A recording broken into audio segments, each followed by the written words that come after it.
fall.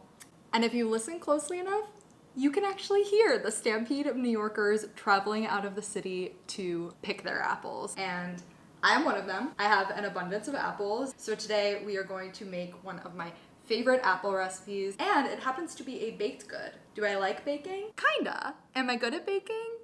I'm okay. I am more of a cook, but this recipe is so simple, so foolproof. It uses one bowl, one pan. Let's get into it. We are going to make an apple crisp, apple crumble, whatever you want to call it. We're making a delicious baked good that's made with a fruit filling and a crunchy, crispy top.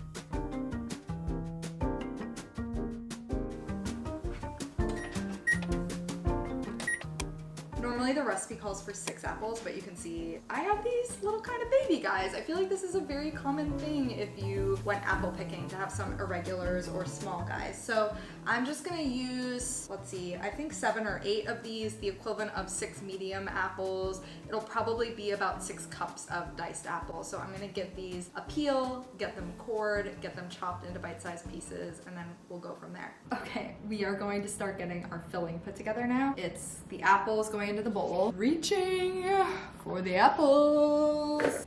And then we're going in with 2 tablespoons granulated sugar.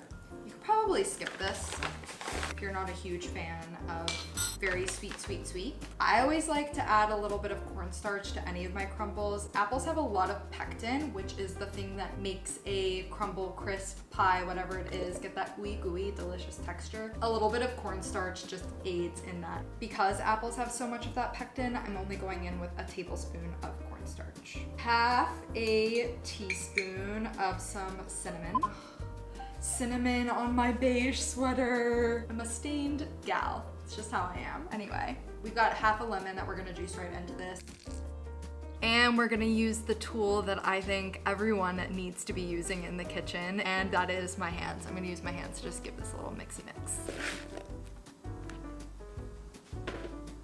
And now these really flavorful apples are going right into a greased cast iron. You can definitely use an 8x8 baking sheet, but I love my cast iron, so I'm using this. In go the apples.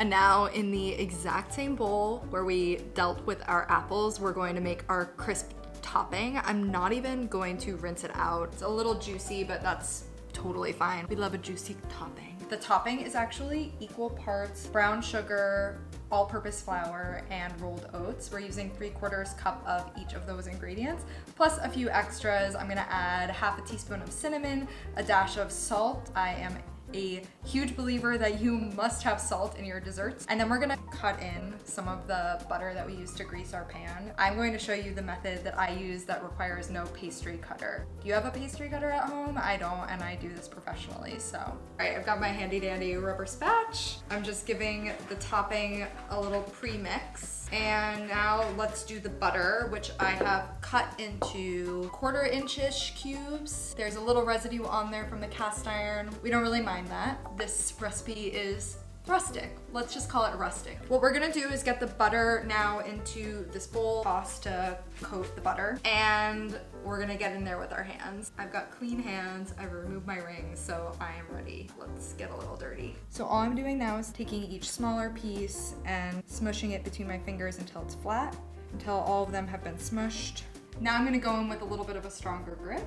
I'm gonna go ahead and just squeeze all those pieces together. The goal of which is to get the butter just very evenly distributed. We're going for the texture of wet sand. This is what we are looking for. It looks like a day at the beach. This is gonna be so good. Sorry for the singing. Okay, all that needs to happen next is for the crumble topping to get crumbled, crisped. It needs to go on top of the apples, obviously. It's the topping. So let's put it on and get this baby into the oven. I'm gonna set a timer for 40 minutes. It should be done-ish by then. It may need 50 to 60 minutes. So I've got 40 to 50 minutes. I'm just gonna do a little cleanup. The very minimal cleanup that I have, it's like literally just this bowl and a couple measuring spoons. So maybe I'll take this time to talk to you a little bit about how I like to eat this crisp slash crumble. Obviously a la mode, aka topped with ice cream. I also like it with whipped cream. My back pocket favorite way to serve it is actually, bro, brunch. I will serve it with a little bit of vanilla yogurt. It's delicious. People are always impressed. It's a lot easier than doing a bread pudding situation at brunch. And also, it's fruit. It's breakfast appropriate. We'll have a crisp to look at momentarily. Okay, it smells like a delicious, cool autumn breeze in here. I checked the crisp after 30-ish minutes and it was already starting to bubble away, getting that nice golden brown top. So I know that it's ready, so let's get it out. Oh my God. It smells and looks it smells really good. Oh my God, it's gorgeous. I'm so happy.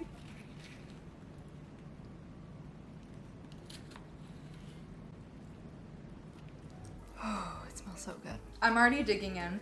Let's not do a protracted sign off. Like, subscribe, obviously, it would mean the world to me. If you want to see more recipe videos like this one, drop a comment down below. And until next time, have a lovely, well-fed fall week ahead.